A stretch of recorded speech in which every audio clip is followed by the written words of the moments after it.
there's a good chance that the last Lincoln sedan you rode in dropped you off at the airport. Well, Lincoln has a new Continental, it's over my left shoulder, and it's aimed squarely at the heart of the mid-size luxury market. Let's take a first look.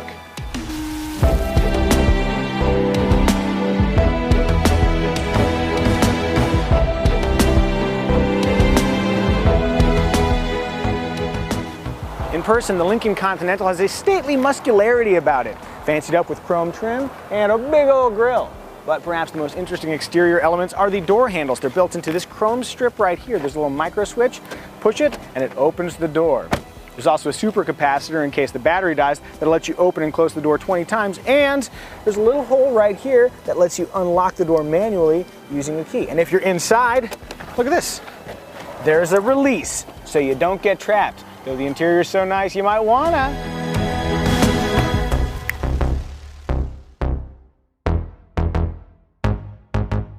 With the Chinese market in mind, Lincoln blessed the Continental with a really big back seat. But if pure spaciousness doesn't dazzle you, try the rear seating package.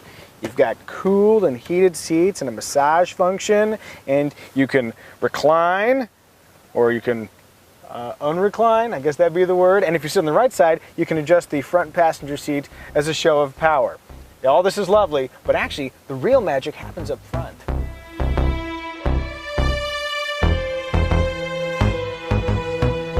Ten-way power adjustable seats come standard, with the optional perfect position 30-way seats elevate seat comfort to Caligula levels of excess. You've got multi-level lumbar support, bolsters on the bottom and the top, and then you can adjust the headrest here. There are individual thigh supports, because sometimes you just need your left thigh higher than your right thigh. With all this adjustability, there's a lot of options for making yourself comfortable, and yet, right here in this spot that divides the lower and the upper part of the seat back, there's this seam, and I find it pretty uncomfortable. I mean, yeah, it's kind of cool to be able to adjust those separately, but I would happily accept 28-way seats to avoid that seam. Slight pressure. I didn't buy a Lincoln for this.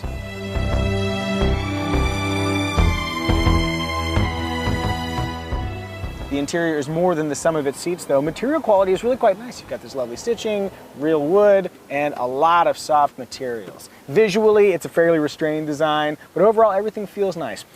Very minor complaint, but this knee pad right here is actually too low for my need to use. So if you have low knees, you're in luck. And I don't know if that's even a thing. Congratulations if you have low knees and you know it. If you have low knees and you know it, clap your hands.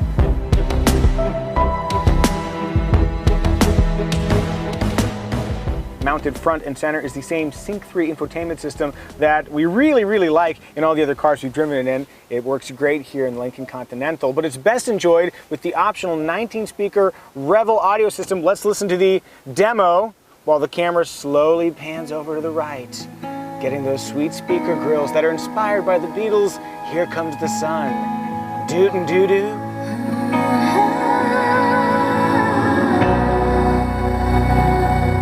So much bass. Revel. One last thing before we actually drive the Lincoln Continental. Like the Continental, you know, the trunk is big, but this one has a very nice square shape. It's covered in surprisingly nice materials, and it has a power-activated trunk lid. Now let's actually drive the Continental.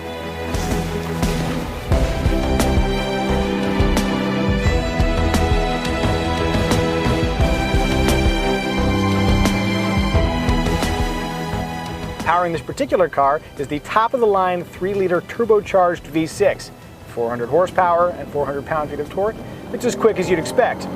As you might also expect from a forced induction engine, there's a little bit of lag. If you stab the throttle, it takes a beat before the power comes in. But when it comes in, there's plenty. Power from the engine makes its way to the ground via a 6-speed automatic transmission, and in this car, an all-wheel drive system with a torque vectoring rear differential. Because no good can come from sending 400 horsepower through just the front tires unless you're both fast and furious, which I am. I'm coming for you, Toretto. Ooh!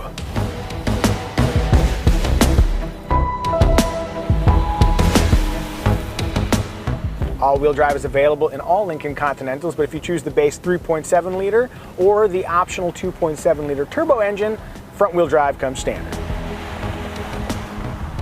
Talk to the folks from Lincoln and they will tell you about the Continental's effortless persona. True enough, with the adaptive suspension set to comfort, the ride is fairly plush. Add an acoustic side glass and active noise cancellation, and you have a ride that's as serene as you'd expect from a car named Continental.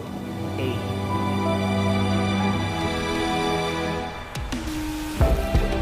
Well, I wouldn't say it's sporty. The Lincoln Continental does steer pretty well, and it is pretty quick. I mean, if you are motivated, you can definitely keep up with that Prius C in front of me. More than that, the available adaptive steering system speeds up the steering at slow speed, actually reducing the number of turns lock to lock, so you can make very quick U-turns, and then slows it down on the freeway for stable driving.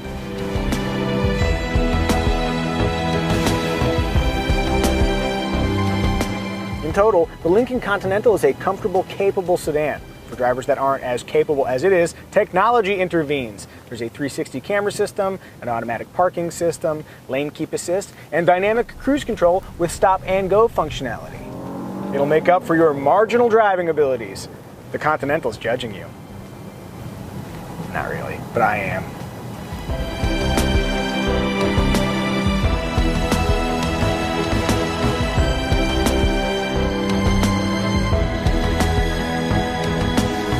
If you like what you see, be prepared to cough up $45,000 for a base model and $80,000 or so for a top-tier black label Continental.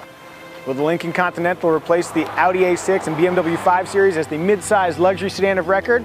Maybe, maybe not.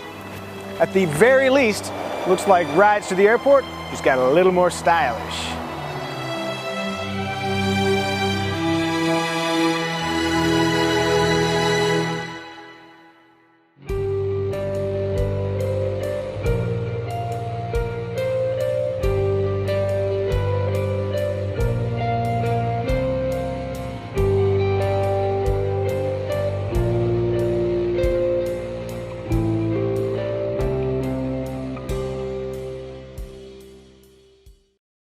Hey Micah, how do you live your life? I don't know.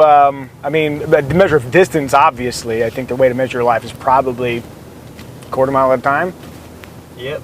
Yeah, that feels right. That feels right.